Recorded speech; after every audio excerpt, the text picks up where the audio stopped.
It's an honor to be with you. Let me just say, it's great looking at that logo. I've seen that sucker a long time. Yeah, you look well. I feel good. Do you? I feel good. No pressure.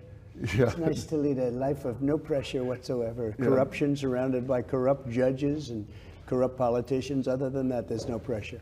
You know, you and I talked the other night, and I work in trial sciences for a lot of my career, and so I have a particular interest in the dynamics of the trial setting. You're fighting this fight and standing up for the rights of due process and fighting against prosecutorial misconduct and prosecutorial abuse. You know, it was interesting when you called the other day about doing an interview. A lot of people want to do interviews, and I don't just agree to them very easily. But I've always had great respect for you. I watch your show, some of the real good ones and some of the less intellectual ones, and that's okay too.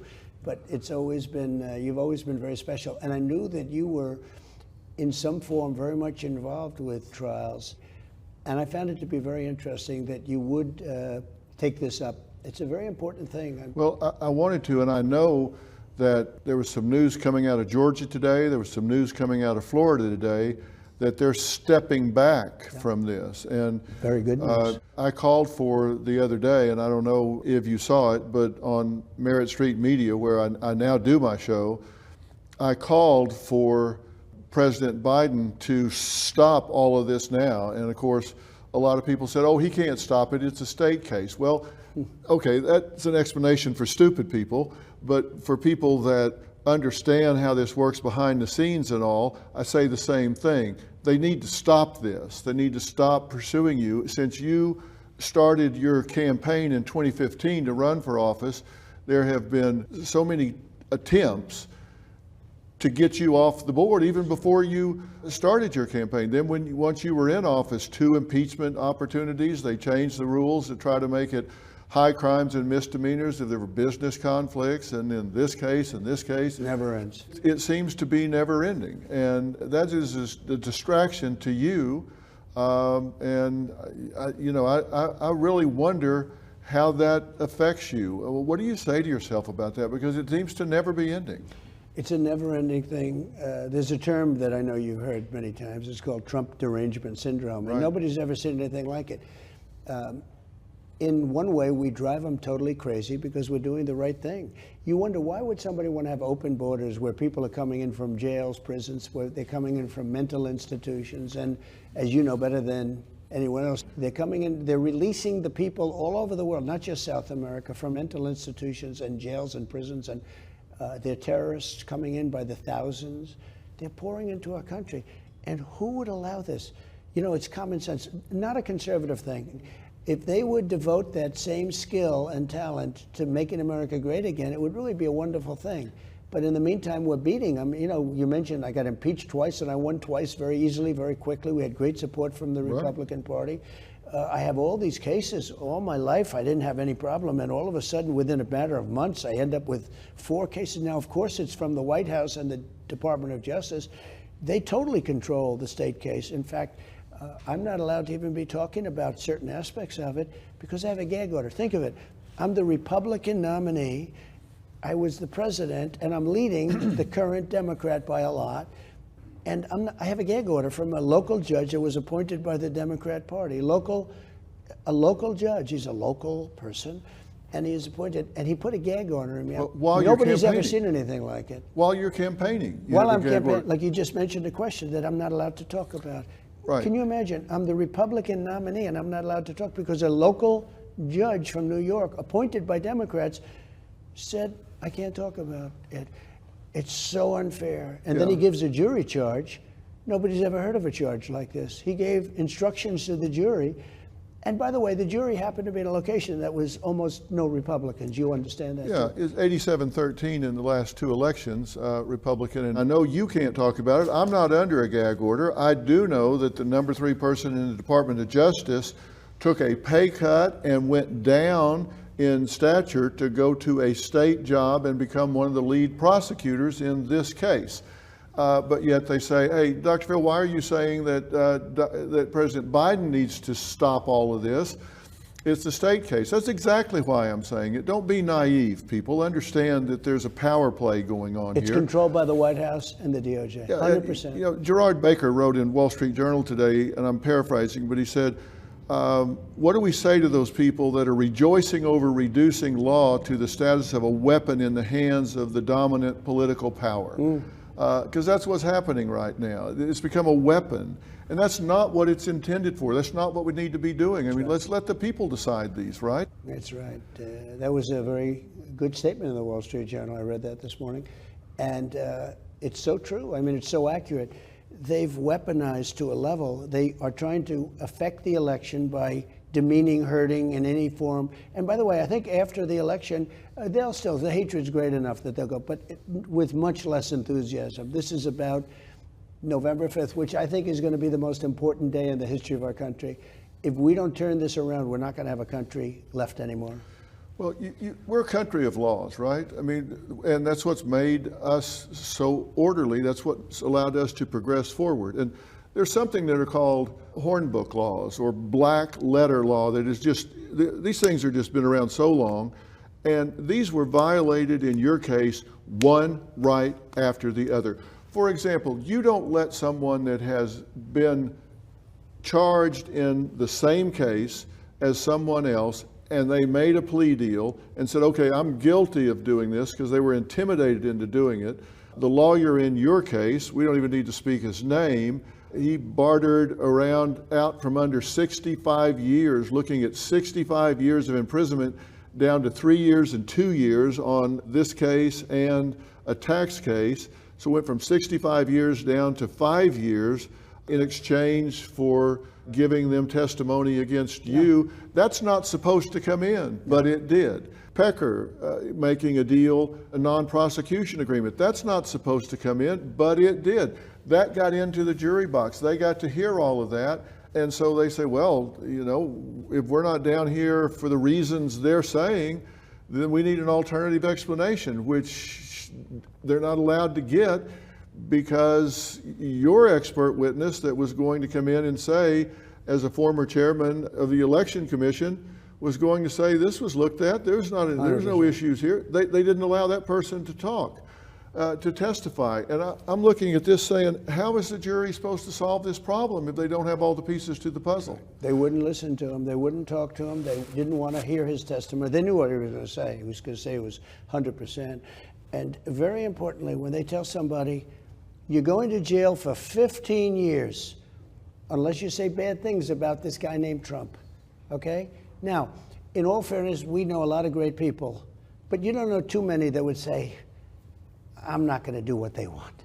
Yeah. He goes up to somebody and they say, Dr. Phil, you're going to jail for 15 years unless you say bad things about Trump. And if you say the bad things, you're not going to jail at all. In fact, we're going to make you a hero. Or you're going to go for 3 months, or you're going to go for a short period of time. How many people are there that say, you know, I'm not going to do that? There have been people. Yeah, that's right. And those are, in my opinion, these are great people. What they've done to people that work for me is incredible. Yeah. Incredible. The threats, the taking of a gentleman who's been with me for years and telling me he's going to jail for 15 years unless they say, and he went back to jail a second time. I guess they didn't want him to testify. I don't know what happened exactly, but the threats that they made to this man, they've destroyed his life. These are fascists. You know, these are really bad people, Phil. But who's going to do it? You're going to jail for 15 years, or you're going to go for 30 days or 40 days, or you're going to go for no time, but you have to say bad things about Trump. Yeah, and that's intimidation. And some of these people, you look at their age, you look at their health, and for some of it could be a death sentence. And so they make a deal, and that's what I talk about. That's what I mean when I say prosecutorial abuse. Did anyone ever approach you and try to get you to make a deal, drop out of the race, make a deal here, we'll leave you alone? What do you say to yourselves when the crowds aren't cheering? What is the hardest, darkest moment? We're a nation that's in tremendous trouble. Our country's in tremendous danger of World War III, but The hardest part for me is probably my family. Has there been blowback on Barron because he's younger and Yeah. more vulnerable? It's not easy, but I don't think I've ever said this on air before. Try out the Merit Plus app. Search for the Merit Plus app on your Apple or Android phone, tablet, or streaming device to download and watch for free. This is our network. Get ready to watch all your favorite shows, including exclusive Dr. Phil content, news updates, and great entertainment all in one place. Download Merit Plus for free and take us with you wherever you go.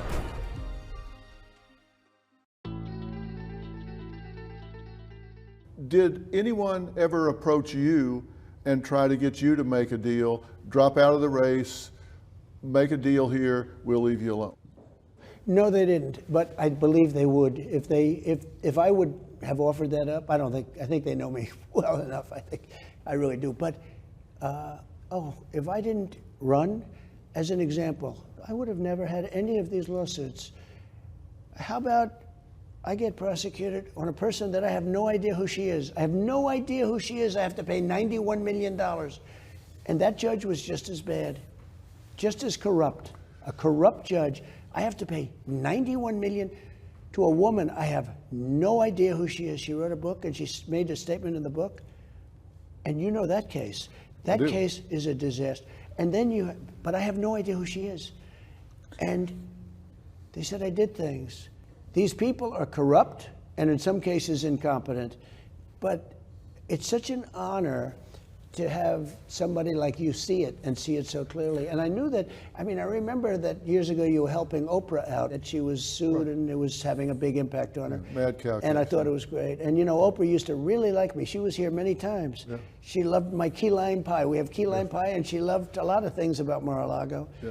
And Roger King, as you know. Yeah, we were here for the funeral for Roger Correct, King. a long time ago. It's the only funeral we've ever had at Mar-a-Lago. I said, maybe we can do a new business here. Yeah. We'll operate as a funeral parlor.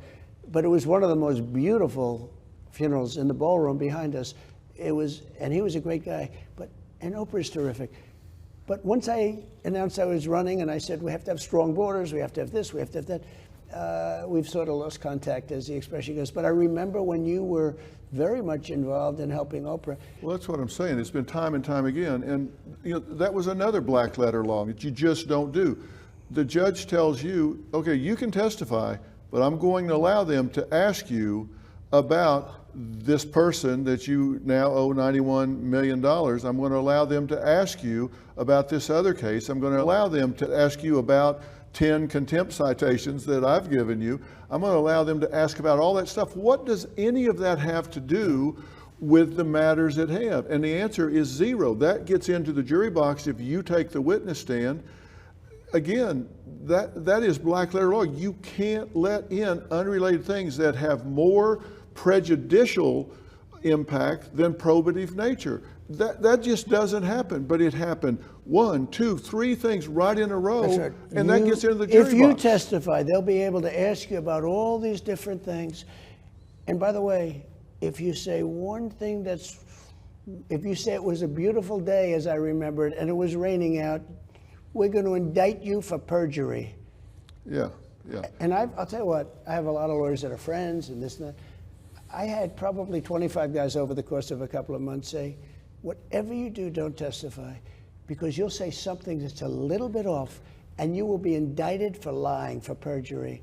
These are evil people. These are sick, evil people. Oh, I would have thrown myself in front of your car to keep you from testifying. No, I wanted to so badly. And by the way, I would have loved to have testified about those things because it was so corrupt and so horrible. But he wouldn't have allowed me to answer the questions properly. No. And so I would have loved to have testified. I wanted to. I'm telling you, they had to hold me back. But every lawyer that came, they'd always start to say, by the way, I'm afraid of yours, don't testify. And they saw what he was doing. They can ask you about like anything. They can do nothing to do with this case. All of these outside things. And it was really an unfair trial. There's a very brilliant judge in Florida that's holding the government. It looks like, she's looking into what happened because, they raided Mar-a-Lago. Right. And they took stuff out by the satchel. They took bags and bags of stuff. And I said, what are they taking? Are they saying what they're taking? Because they can add things. They can add the nuclear codes in there. They say, hey, he had the nuclear codes. And this was all stuff that under the Presidential Records Act, I'm allowed to do. By the way, Biden was totally exonerated. Now, I'm not sure I want that kind of an exoneration. They basically said he's incompetent to stand trial, but he could be president. Think of that. He's not sharp enough, got no memory, got no this, got no that. He's incompetent. Basically, they're saying he can't stand trial due to incompetence, but he can run for president. What's going on? Yeah. What are we missing here? Yeah, it makes everybody uncomfortable about that state of affairs. And what I was concerned about with everything that happened in this New York trial is one of the big myths is that the burden of proof lies with the prosecution. Mm-hmm. That is the law. But I can tell you, after years and years and years of trial, the truth is that the jury sits there and says, I'm looking at all this, and if we're not down here for the reason they say we're down here, somebody needs to give me an alternative explanation of why we are down here. So if we're not down here because of what the prosecutors are telling us, then what's the alternative story? What's the alternative explanation? And when you get muzzled in the way that this judge muzzled this case, they're sitting there saying, what's the rest of the story? You're not allowed to testify because you're in jeopardy if you do. They let all of this other stuff in that should never get into the jury box. And so, the scales get tipped. And it gets very, very difficult to get even one juror because there's not an alternative story that if you could tell without being in peril, if you can tell without being intimidated, it would be a very different situation. The burden legally is on the prosecution, but logically with the jury— You're guilty until proven innocent. That's exactly the truth. I can tell you that's the truth with me. That's how it plays out. And I did a focus group about this when I did a show on this on Merritt Street, and I had 250 people in, did a focus group, and I said, and overwhelmingly the people were in your favor. But I found those that had questions, and I said, what is your question? They said, where there's smoke, there's fire. Yeah. I didn't hear the other part of it. I'm sitting here, and you've asked me indirectly a couple of questions. They're so simple to answer. I'd love to. Yeah. And yet if I do, this guy's he's willing to throw you in jail, okay? This is an appointed judge, acting. He's an acting judge, appointed. And he's willing to throw you, and he's so conflicted. It's so sad. But you do things for your country. And I view it, I think if my country weren't involved, because people say, the two questions, I get these questions from very tough guys like you, the biggest guys on Wall Street, people that you read about, but they're tough men and women. But I have the question asked often is number one question I get, how do you stand it? How do you do it? How do you get up in the morning and put your clothing on and go to work? I do get that because people don't envy it. And the other one I get is, will they do it again? Meaning, will they cheat? Will they do it again? Will it happen again? Well, I have a different question than that how question. My question is why.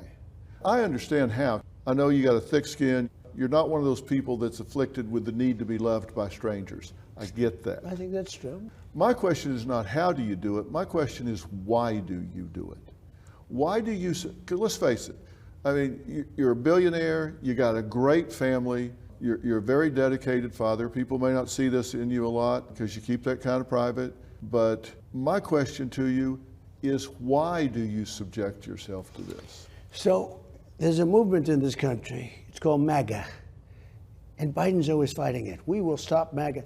MAGA is Make America Great Again.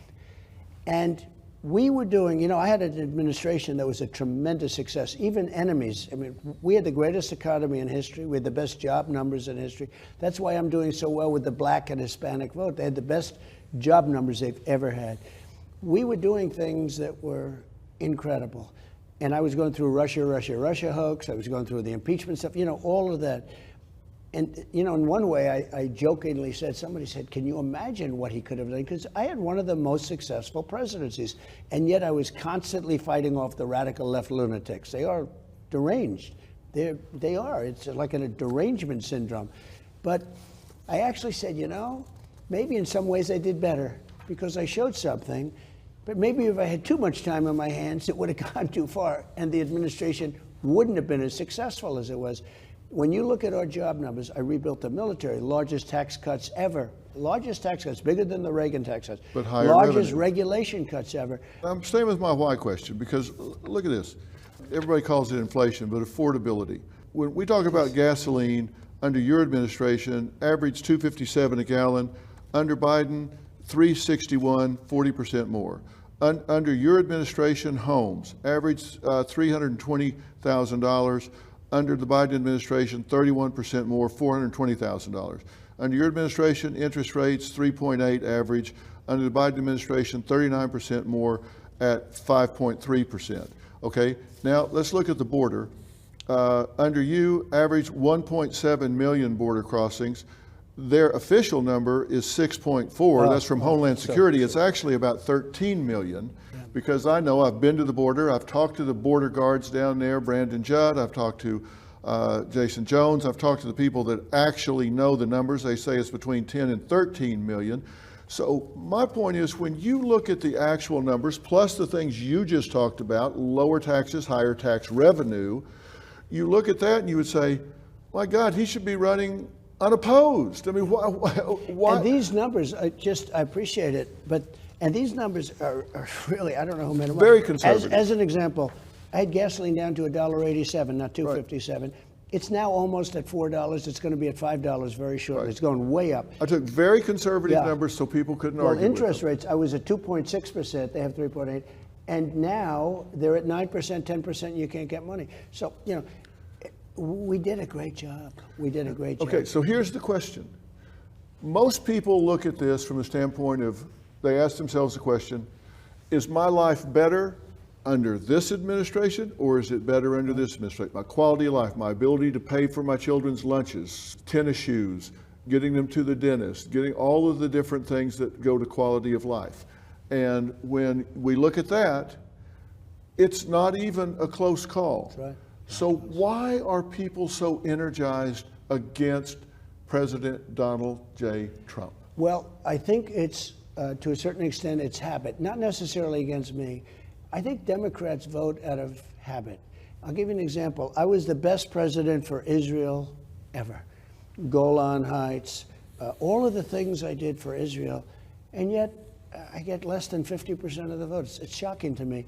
And Biden's a disaster, and Obama was a disaster for Israel with the Iran nuclear deal that he approved, all the, you know, which was basically a path toward nuclear weapons. And I say, why? And I say, it's habit. They're used to voting for Democrats. Black people are used to voting for Democrats, but they're coming off it. They're smart. They're seeing what's happened. They're seeing criminal justice reform. They're seeing the black colleges and universities. I got it funded. They're seeing all of the things that I've done. Nobody could do what I did. I say that, and people sometimes smile, but it's actually true. I'm the best president for black people since Abraham Lincoln. And black people are seeing that, and we have numbers now that as a Republican, I don't think anybody's ever had. I hope they come out and vote for me. I was just in Jerusalem and interviewed Prime Minister Netanyahu. Yeah. He said that the Abraham Accords, which you achieved, he said he didn't have the words to describe what it presented for Israel in terms of security, in terms of the ability to bring about peace and stability to that region. It's very nice, by the way, that you say that. And by the way, great for the Arab community also. It was great for both. Yeah, and they're working so well. The only problem is we had 4 countries sign, real leaders. I would have had everybody signed up. I would have had Iran signed up. People laugh when I say that. Iran was broke. I said, anybody buys from Iran, you can't do business with the U.S. Iran was broke. They were down to almost no money. They had no money to fund Hamas or Hezbollah. They had no money. They were broke. They would have made a deal within a week after the election. That result was very dangerous for our country. But we did great things, and I think that's what people see. People want to go back to where we were. You had high-level appointee positions that you didn't fill, right, and thousands more mid-level positions that you didn't fill. And generated over $4 trillion in tax revenue for the first time ever. That's right. With tax cuts, lower tax rates, higher tax It revenues. brought business into the country. So why are people so energized against you? Are you getting out messaged? I think, no, I really believe it's 100 years. As an example, with African Americans, for 100 years, the Democrats have run the cities. 100 years. I used to say 50. They said, you're wrong. I said, you have to be kidding. It's 100 years. It's a habit. They get used to it. But they're learning that habit's being broken in a lot of different ways. I also think you have a fake news that doesn't report it the way they should be reporting it. Look, the news has been proven to be totally fake. And it's 95% on the other side. That's the thing I don't understand. Why do people want open borders where millions of people have come into our country, and you see what's happening to the crime rate?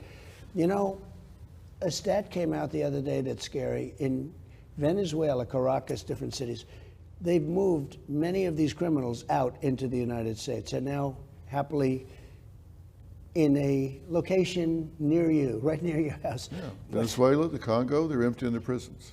The Congo, we have many, many people coming out of the prisons of the Congo. But the prison populations are way down all over the world. Nobody wants to talk about it. Prison population and mental institutions, something you deal with a lot. You know more about a mental institution than I do. That's your world. It's what you do better than anybody as far as I'm concerned. You know the population of mental institutions is way down because they've moved a lot of the most seriously ill people into our country. And Venezuela just announced that they're 72% down in crime from 2 years ago. Think of that.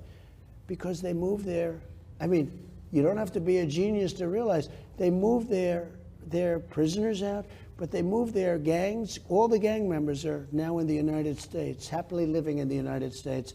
The United States of America has become a dumping ground because of a very mentally deficient president. And it's not him. I don't believe it's him. I do think he knows what's going on. I think he's sort of an evil guy. But he's not at the top of his game, and he never was very good at it. If you look at his foreign policy for years and years and years, you look at how bad he was on the crime bill in the 1990s, how he's been bad at everything, and he got lucky. Look, he ran 3 or 4 times when he would be, let's say, in normal shape, in good shape. He failed. He got it when he shouldn't be here. He shouldn't be here. And he's dealing with President Xi, who I know very well. And he's dealing with Putin, who I know very well. And he's dealing with all of these leaders of these countries that they don't like the United States. They don't like what it represents. And they are at the top of their game. They are vicious. They love their country, or they want success. You define it any way you want. We've become a failing nation. We're a nation that's in tremendous trouble. We have months ago, we have somebody negotiating for us and dealing for us who is not up to par. He's not, and I'm not even saying now, I think 25 years ago he wasn't up to par, but he's dealing with President Xi of China. He's dealing with President Putin of Russia. He's dealing with Kim Jong-un of North Korea. He's dealing with very tough people that really are at the top of their game. I know them all. I know many more than that. And our country's in tremendous danger of World War III. Our country's, you look at what's going on with Ukraine now, you see what's happening, where they're talking about nuclear. They're bringing out the N-word, as I say, and they're talking about nuclear weapons, and they're talking about things that were never, in my White House, nobody ever uttered the word nuclear. Nuclear is a very bad word because of the power of weaponry. And we have a man that should not be dealing, and we're going to end up in a nuclear war. We're going to end up in World War III with this guy. And if the 5 months is a long time. We have 5 months to go before the election. Now it's even a little bit less. It's getting to be very close. Remember, you have early voting in September 22nd. You know, Pennsylvania goes September 22nd. Yeah. So it's really less, quite a bit less. But I really believe it's a very dangerous time because I think they're making moves. They love him as our president. They don't respect him. They think he's weak and incompetent. Now, one thing I'll say, he's surrounded by a lot of fascists and communists, but a lot of fascists. And they're young and they're smart. And that's who's running our country. Well, let me ask you something then. Let's assume that you inherit a situation where American bombs are being used inside of Russia. Let's assume that you inherit that. We could wind up with World War III if we're not there already and it just hasn't been labeled yet. We've never been so close to World War III as we are right now. There could be 100,000 or more potential terrorists on American soil right now today, given what's happened at the southern border. Correct. And we do have Venezuela, Congo, others that are emptying their prisons of their most dangerous criminals with one caveat: we'll let you out, but you go to the United States. I believe every country is doing it. Yeah. And it's, By the way, if you were the head of a country, well, you'd be the first one to do it. I know you. You'd say, what? Let's get rid of these. You know the money they save and the danger they save? And look at this map that I did a show about this. The red is where Chinese government has funded buying major farmland. Yeah. And then superimposed on that are some of our most strategic military bases. Yeah. And you can see there's Surrounding it. There's Dugway Proving Ground. That's military equipment, biological, chemical weapons. They're surrounding it. Utah Test Training Range, the largest supersonic authorized restricted airspace in the United States. Whiteman Air Force Base, B-2 Spirit Stealth Bomber Base, missile drone operations, MQ-9 Reaper, Global Strike Command 3, Air Force entire bomber force, nuclear command, control, and communications. Fort Liberty, Airborne Special Operations Forces, rapid deployment. We've allowed them to come in and buy up agricultural land, wind farms, no wind, no blades on some of the towers, but they're surrounding our military bases. Right. We've allowed that to take place. You may come in and inherit all of this, and it may get worse over the next 5 months. It will. What are you going to do about that? Well, first of all, you mentioned a thing, Fort Liberty. Used to be Fort Bragg. We won world wars from Fort Bragg. Yes. And they changed the name. And I don't even want to say that they spent $37 million in doing it, because that's not the most important thing, but that's a lot of money. You know, pretty that's disgusting. Now, I will say this. We want to let people come in and invest in our country at the same time. Of course. We want them to come and invest. We don't want to make it so impossible. We have to be careful. And this is a lot of land. What disturbs me as much, because we don't want to, say we're not going to let anyone come in and invest. That would be a bad thing. You know, when I was But they don't young, need to buy around our... No, there seems to be a lot of activity around those nuclear sites, to put it mildly. But the thing, when you mentioned Fort Liberty, I remember that battle. As soon as I got out, they changed it. But they changed many names, almost all of them. They changed the names of these forts, where we won 2 world wars and plenty of other things. And there's a great anger about that. Well, as you know, they call it presentism. What they do is they take today's cultural standards and apply it to people's conduct 100 years ago, as though 100 years ago they were supposed to predict what the standards were going to be 100 years in the future and behave the way things were going to be 100 years in the future. You can't do that. It's like you drive through a neighborhood when the speed limit is 20, then they come and change it to 10 and say, I'm going to give you a retroactive ticket. And that's what they're doing. They're holding these people to the standards of today's mores and folkways based on how they behaved back and in That's that right. time. It's called presentism. And so they say, oh no, we've got to take these statues down. We've got to change these names because they were behaving in ways that we wouldn't accept today. Well, but it was accepted back then. I'm not saying it's our brightest hour. I'm not saying it's our most shining time. But these people also did great things, along with things that we may not be proud of today, but that's who they were at the time. And it's never, if you know these people, because it's a group of people, and they don't represent the big majority, okay? They don't represent, No. but it's never good enough. No I matter call what it- you do. No, I Phil, call it it's tyranny never- of the fringe. Yeah, it's never good enough. You could do all the name changes, all of a sudden they'll find that's a problem.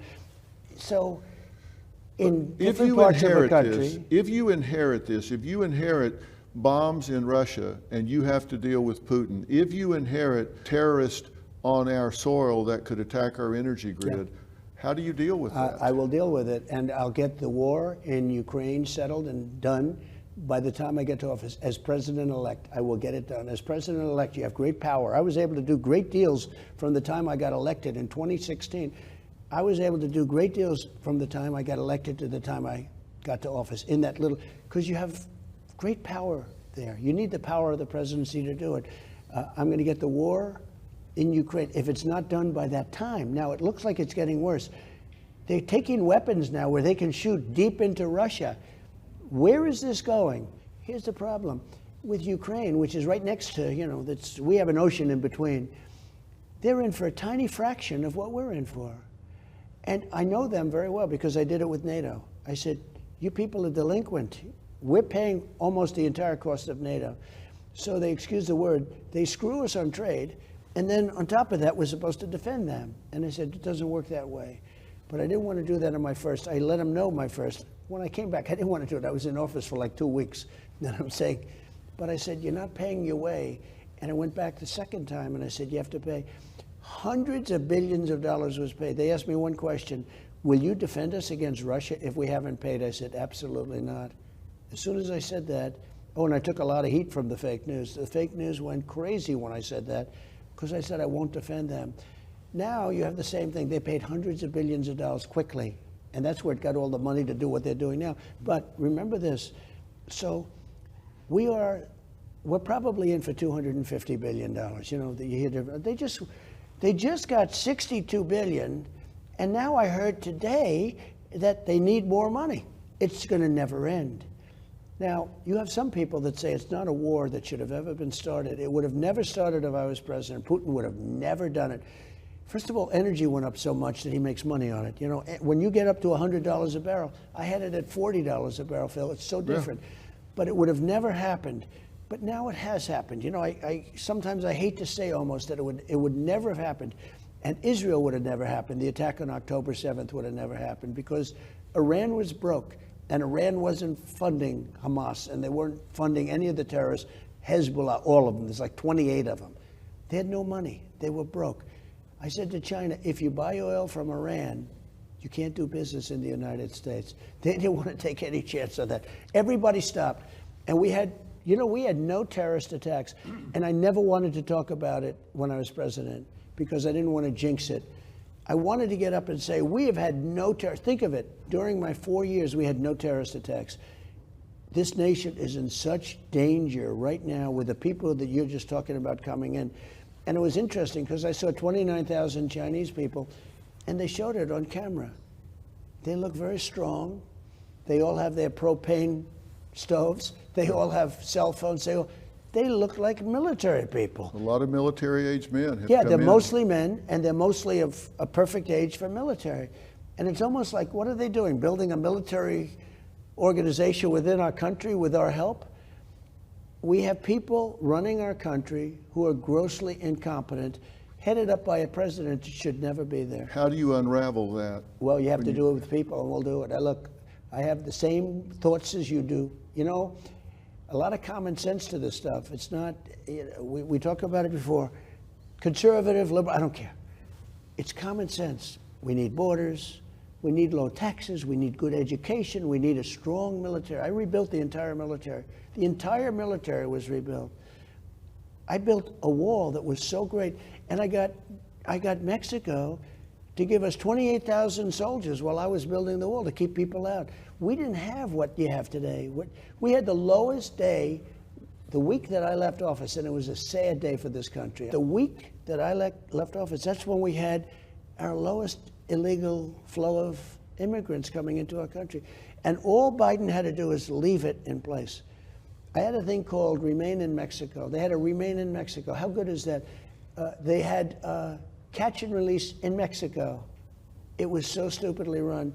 And all Biden had to do when he goes to the beach, he's always in the beach, right? He thinks he looks good in the bathing suit. Some advisor said, go to the beach, you look great, Joe. And he can't even lift the chair, which weighs about 6 ounces. Those chairs that you can lift. They're meant for children and old people to lift. So Joe is in the sand, and he's in the beach, and he's totally decimating everything that we built. We built the strongest border in the history of our country, and we're going to do it again. Just one little thing. In 2016, I got elected maybe because of the border. But that border was a fraction. That was nothing compared to what the border is today. And I fixed it. And you know, in 2020 when I ran, I couldn't even talk about, nobody wanted to hear about the border because I fixed it.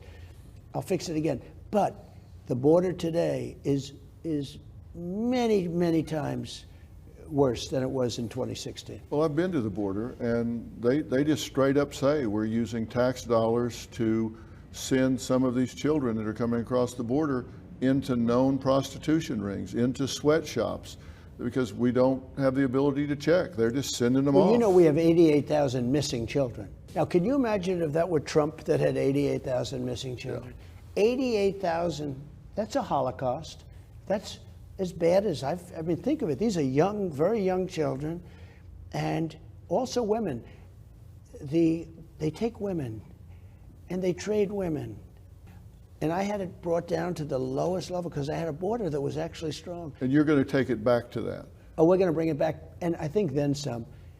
You know, one thing, and you know this better than anybody, that you got to know people. It's about people. If you put a great person at the head of a big agency, lots of good things happen. In my business, if I have a good super in real estate, superintendent, running one of my buildings, and if I move him to another building, sometimes you move him to another building but then that building, you need good people. And we had a lot of great people. I had some that I was very disappointed in. I was some that I was very, very disappointed in. But the one thing is that I was in Washington 17 times in my entire life. I never stayed over. That was reported by the news. I was very rarely there. I wasn't a Washington. I was a New York person. I was a builder in New York, a real estate guy. I had a wonderful company. Everything was going good. It would have been so easy to just to keep doing that. It was probably one of the most successful days of my life was the day before I announced I was running for president. Once you do this, the whole world changes. I even lost Oprah, okay? Oprah liked me so much. And, you know, I haven't spoken to her, I think, since. But she's a good person. Please give her my regards. But, you know, you do things, and my attitude is you have to do what's right. If I didn't think that I won the election by a lot, I would have never run. And I don't think I've ever said this on air before. Maybe I have. But losing the election wouldn't have been that, you know, somebody wins, somebody loses. You go on with your life. But when you lose an election that you know you won by millions of votes, if I didn't think I won the election, I would have never done it a second time because I would have lost. In other words, I would have lost. I ran because I won the election, and I know that that's what the people want. They want what you and I are talking about right now. They want strong borders, and they want good education. They want all these things that we talked about, and we're going to get it to them, and we're going to get it fast. Probably the hardest problem, the biggest problem is nuclear and the weaponry, and we have to keep out of wars and all that. But the hardest problem for our country is the millions and millions of people that have been brought into this country, that have been dropped here. Many of them should not be here. They're really, really bad people from the jails, from the places. And you know what's going to happen? You'll take 10 out, and you'll have one where it's a woman with a couple of kids, and you're going to have the news say, oh, look at this, how horrible, how hard. It's a very hard thing to do, but we have to have the largest deportation effort in the history of our country. Dwight Eisenhower had it very early on, because he was one that wanted strong borders. But you're not against immigration. No, I'm totally for it. But we need it. I think we need it desperately. But I don't want their prisoners, and I don't want their people from mental institutions, and I want people to come in legally. I want to let people come in. We need it. We do need it. We need people. But we need good people. We need people that aren't going to blow up our shopping centers and kill people. Let me ask you two areas I want to talk to you about that's going to be different, because I'm different, so let me be different. You have a personality-driven platform, just like I do. Mine's a fraction of yours. You've taken every shot you can imagine. You've been criticized, attacked, called every name in the book. They've turned the judicial system against you, the intelligence community. 51 intelligence officers swear that this is a Russian plant, this laptop over here, right before the election. The media has turned against you, print, TV, radio, internet, in the streets. Not campaigning Donald Trump, just real Donald Trump. How do you deal with that stress in your most private moments? So Two things. Number one, I don't like thinking about it. Out of sight, out of mind. I don't know if that makes sense to you. I don't want to think about it. Number two, I have tremendous support. I have the people's support. I think if I didn't, I wouldn't be able to handle it so easily. When a judge who has conflicts like nobody's ever had wants to put me in jail, when he puts a gag order and says, if you talk about these things, we're going to put you in jail. And I'm the Republican candidate. I was president. I'm leading the Democrat by a lot. He wants to put me in jail. I like not to think about it. It's like they say, oh, don't eat that food, don't eat this food, don't do this, don't do that. They don't really know. It might be good for you. It might not be bad. It might be good. They say it causes cancer. I say, don't talk to me about it. I don't want to hear the word. I don't want to. It's out of sight, out of mind. I think I have a very good disposition for trauma.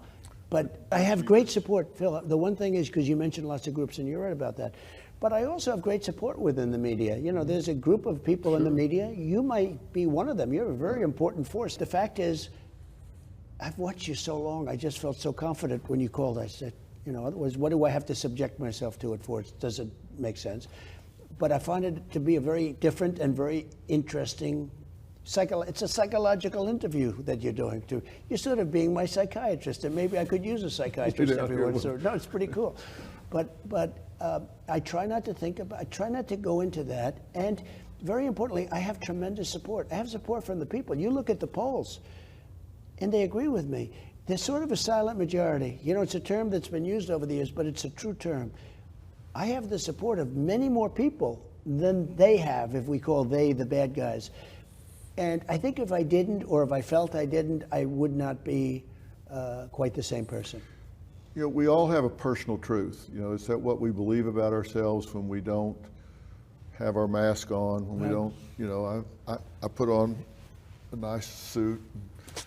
You know, I'm going to see the president here. Nice suit. I want to be credible. Looks good. And we, you know, we put our best foot forward when we step out into the world. But we do have a personal truth that what we believe about ourselves at our most vulnerable, when nobody's looking, nobody's listening. Maybe it's 3 o'clock in the morning, we wake up looking at the ceiling, thinking, what the hell am I doing? What do you say to yourselves when the crowds aren't cheering? When you're home alone, you're riding in the car, you're by yourself. What is the hardest, darkest moment that you can think of in this journey you've been on the last several years? You have to be very strong. You're fighting off very evil forces, and they're very smart forces. There are people that control Biden, totally true. I think I know who they are largely. But there are people that control them. They're very smart, very energetic. Possibly they're real believers, you know, what their sick ideology is. But you have to be smart, and you have to have confidence. I mean, you have to have a certain confidence. The other thing is, I realize over the years, you know, I've been through a lot. Great and bad. You know, I won the presidency. Everybody said, how are you going to do? How good is that? It was the most incredible evening, one of the most incredible evenings in the history of the country. Look at the celebration. I mean, it was incredible. But you also go through bad. I also I understand fully that the bad also disappears. In other words, you'll go through bad moments and it disappears. It's sort of funny because I've watched your show a lot over the years. See, I'm not ashamed to say it because some people say, oh, you watch Dr. Phil. Well, you know, your show is a very smart show. And I've watched you ask a question similar to that to some couple or and they break down, oh, they start crying on the show. I said, that's never happening to me. If that happens to me, that's the end of my political career. I think people, actually, maybe people would like me better. But I'll tell you what, you need strength. You have to have strength. And people don't want to see that.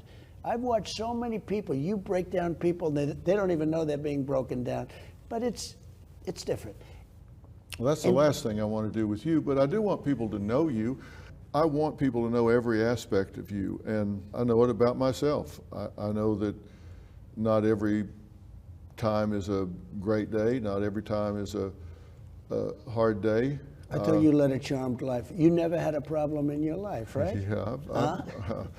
I watched you during that trial. That's not a fun time. You know, it was an icebox. That courtroom was so cold. Really? And I believe it was set that way by the judge. That courtroom was freezing. You know, I'd call it the icebox, right? I say, I just sat through 4 hours, and I'm not campaigning by doing that. That's what angered me. They're taking away my voice. They're keeping me in this icebox and they're taking away my voice.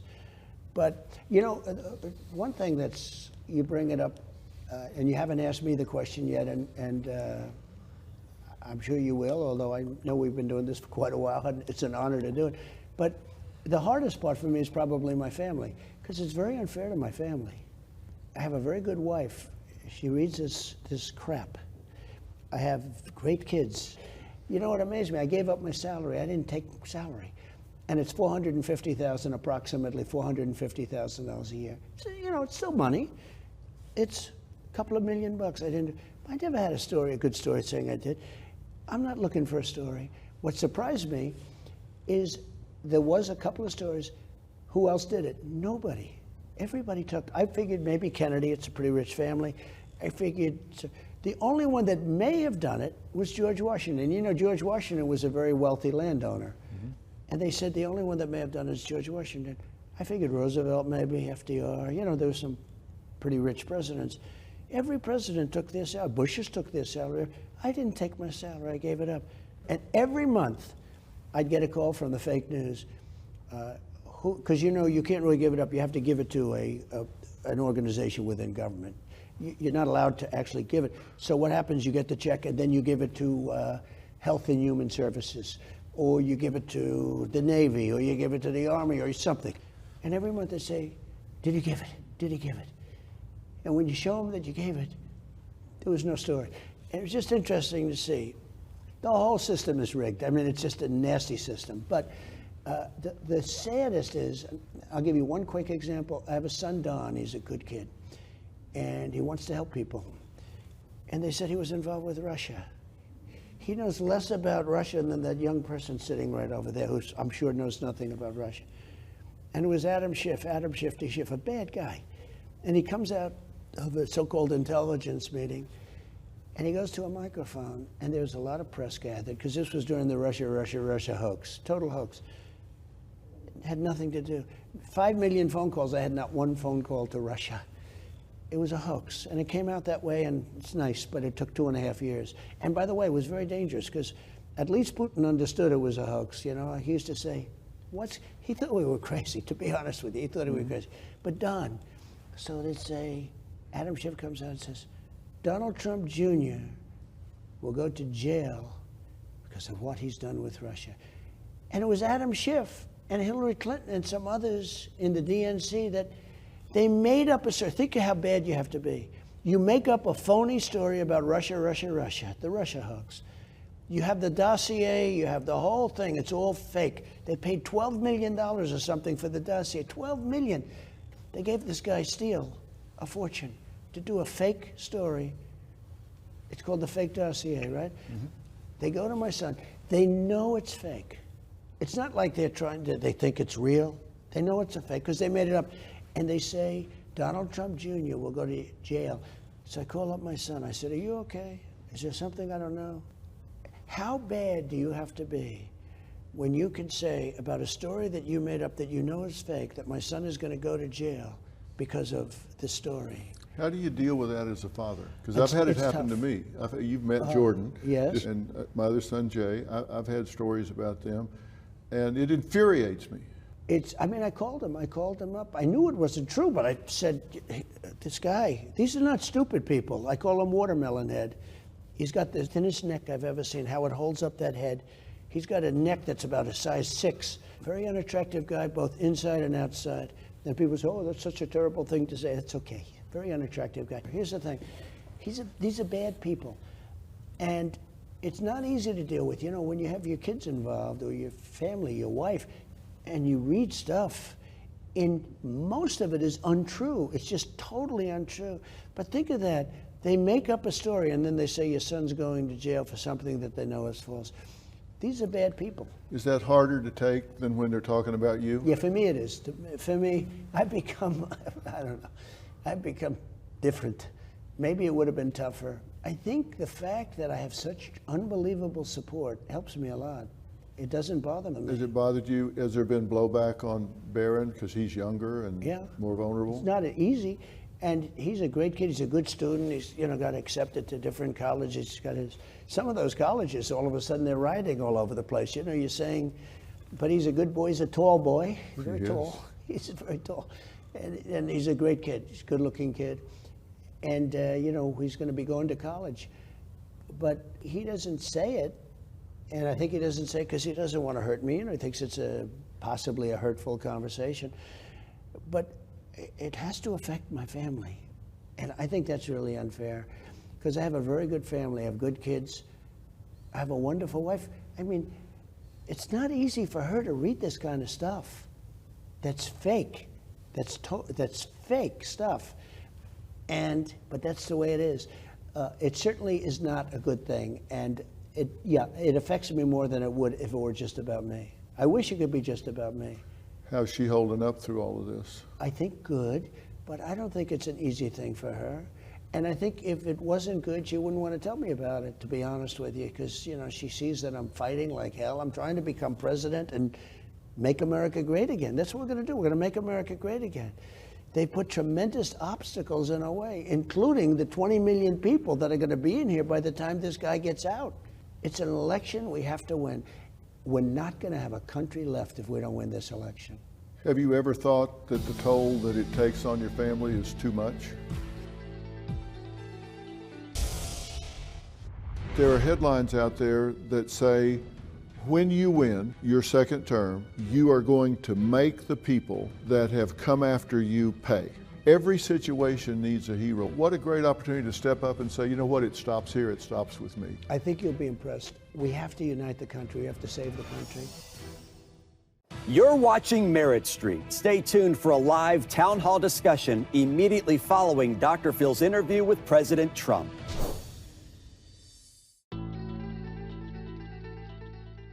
Have you ever thought that the toll that it takes on your family is too much? Maybe not in the way you expressed. That's a very interesting way of expression, actually, of that question. I haven't really. I think to a certain extent, I think that my family wants me to do it. Our country's in trouble.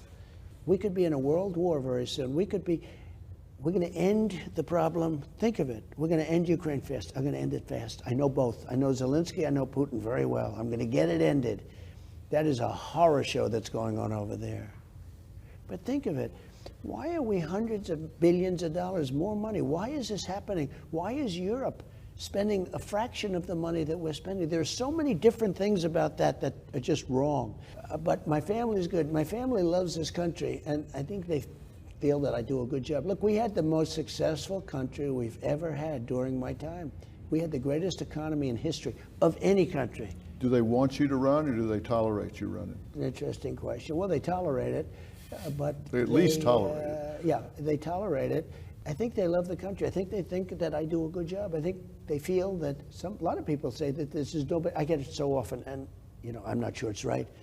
They say there's nobody else that can straighten out this country. And again, Viktor Orban said just recently, he's a strong man from a very interesting country, and he knows Russia very well. He knows Zelensky very well. He knows Ukraine. But he said the only one, Hungary, he said the only one that's going to straighten this out is Trump. Because he didn't use the word respect. He used the word, they were afraid of him. I don't want to say that about these people, these other leaders. I don't want to say they were afraid. I'm not going to use that term. But let's use the word respect. They respected me. They respected me, and they respected our country. And they knew if they played games, I was going to hit the hell out of them with tariffs and lots of other things. We have a lot of weapons, not just military weapons. I rebuilt our entire military, by the way. Our entire military is rebuilt. And this person that we have leading us, if you can call the word leading with quotes, he gave away $85 billion worth of brand new military equipment in Afghanistan. In my opinion, the lowest day in the history of our country. I think probably the most embarrassing moment in the history of our country was what happened, the way we pulled out of Afghanistan. We left people behind. We had 13 soldiers who I met the parents. They're devastated, killed. Nobody ever talks about, you would talk about them. I put them right up the top. 38 soldiers who are no arms, no legs, faces just wiped out. They're trying to live, trying to live. Nobody ever talks about them. They talk about 13 dead, absolutely. but they don't talk about 38 soldiers that have been wiped out. And then hundreds of people were also killed. You know, hundreds of people where this madman set off a bomb. Should have never left them. They should have been in Bagram. We should have kept Bagram. Bagram is 1 hour away from where China makes its nuclear weapons. We gave it up. You know who's occupying Bagram right now? China. Yeah. China. We gave the biggest Air Force base, one of the biggest runways, one of the most powerful runways, 8 foot thick of concrete, built when the dollar was very big, okay? Years ago. We gave it to the Chinese. It should have never happened. What we've done, I think that was the most embarrassing day. And I have to tell you, if that didn't happen, I don't know that Putin would have gone in. I think Putin watched that catastrophe and he said, hey, this is a great time to attack Ukraine. You think it emboldened him? I think so, yeah, I think so. Let me ask you this. Right now, headlines everywhere, of course, you don't respect, but there are headlines out there that say, when you win your second term, that you are going to make the people that have come after you pay. Retribution and revenge. Yeah. And let me ask you this before you even respond to that. I want to play what if with you for a minute. What if when you win this election, you said, enough is enough. Too much is too much. This is a race to the bottom, and it stops here. It stops now. They've made a half a dozen or more major attempts to take you off the playing board, and you just said, it stops now. I am going to rise above this cycle of ugly. I'm not going to play this gotcha retribution game. It stops now. I'll forgive, I'll not ever forget, but I am not going to play this retribution game. I am going to put the American people first, not getting my pound of flesh first. You got to do what you got to do, but I'm going to put this country as the shining city on the hill. I am moving forward. I'm not playing the retribution game. It stops with me, it stops here. What if you took that approach? I'm okay with that. I am. I'm okay with that. Sometimes, I'm sure in certain moments, I wouldn't be. You know, when you go through what I've been through, they spied on my campaign. You know, they spied on my campaign. Remember I announced it? They did things that people don't even talk about. And I got rid of Comey, and I got rid of a lot of people. I got rid of a lot of people, thousands of people. At the VA, I cleaned it, 9,000 people. They were sadists. I got rid of them. But what they've done is bad. With all of that being said, we have to unite the country, Phil. The country has to be united. This country is a mess. Every situation needs a hero. What a great opportunity for you to stop this cycle, this vicious cycle of gotcha, gotcha back, gotcha, gotcha back. Every situation needs a hero. What a great opportunity to step up and say, you know what, it stops here, it stops with me. I think you'll be impressed. We have to unite the country. We have to save the country. That's not really saving the country. There are people that did some bad things. I know who they are and all of that. But as an example, with Hillary Clinton, I'd mention her name. Everyone's screaming, thousands and thousands. Yeah, we just had 107,000 people show up in New Jersey. You saw that. 25,000 people showed up in the South Bronx. In the South Bronx. But we had Wildwood, New Jersey. 107,000 people. It was a record. They've never had that. When I mention the name Hillary in the previous to the last election, they said, lock her up, lock her up, lock her up. But I would be there, and I'm trying to almost quiet them down. They were going crazy. How would it be I win, and I lock Hillary Clinton up? The president's wife, the former president's wife, I locked her up. And how would it be if I took the Secretary of State, she was Secretary of State, and we threw her into a prison someplace? I think it was terrible. And yet now they're trying to do that with me. Think of it. I didn't want to do that. I could have done that pretty easily. She busted up her phones and she busted up her laptops and what they did, and they put bleach bit. You know what bleach bit is? It's so expensive nobody uses it because it's an acid and it wipes everything out. Could have done it real easy. Don't forget, she disobeyed a subpoena from the United States Congress, and she broke up all this machinery, all this technology after she got the subpoena. Think of it. How would it look if I took a president of the United States wife and threw her into a prison? I hated it because I wanted to bring the country together, and I largely did. And I brought it together through success because it was the most successful economy in the history of our country. Okay. Now, the difference is they're trying to do it to me. And maybe you could feel differently about it, but I don't feel differently. Retribution is going to be through success. We're going to make it very successful. We have to bring the country together. And you can do that. Because let me tell you, this revenge thing there's a lot of research, and Dr. James Kimmel at Yale has done this research and seen neurologically in the brain that there's an addiction to revenge, just like to opioid or whatever. And that even if people commit a crime and they get arrested for it, they see themselves as the victim and they want revenge against the person that arrested them. And then the person that arrested them gets hammered. So now that person says, okay, well, I'm not going to put up with that. So they go back after the criminal. Now the criminal has been victimized again. And so we get into this loop where we're addicted to it back and forth.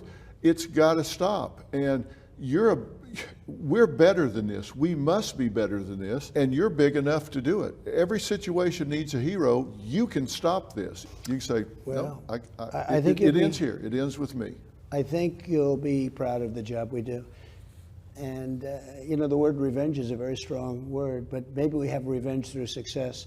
But that's what I'd like to see. I want to see the country survive, because this country is not going to survive like this. And really, the expression, I think it's the greatest theme ever in politics, maybe, because it's the biggest movement. We want to make America great again, and that's what we have to do. And I think you'll be very proud of the job we do. The Pope has a book out that he's written, and he says, we are all brothers and sisters, and there must be no resentment among us. For any war to truly end, forgiveness is necessary. Otherwise, what will follow is not justice, but revenge. And that's true even in the cultural wars that we're fighting here. I think you have so much to do, you don't have time to get even. You only have time to get right. Well, revenge does take time, I will say that. It does. And sometimes revenge can be justified, Phil. I have to be honest. No, sometimes it can. But is the country better or worse for them going after you? I think the country is really worse for what they've done. And I think you see that when you look at the poll numbers, when you see that almost $400 million has poured in since this horrible decision was made. That was a few days ago. Numbers that nobody's ever heard of in politics before. It's a great honor. The people of our country get it. They're very smart. Taken as a whole, I have to say, they're very smart. But it's been an honor being with you. It really has. And I think you'll be very proud of the job we do. You have rallied people. I had people in my focus group the other night that said, I have not voted for Trump before. I have not been a Trump fan before. But I have donated to Trump because he has inspired me. I have donated to him, and I am voting for him now, and I have not before, but he has inspired me. Actually, it's been a beautiful thing to watch. Thank you. Mr. President, it's been an honor speaking with you. Thank you so much. Thank you.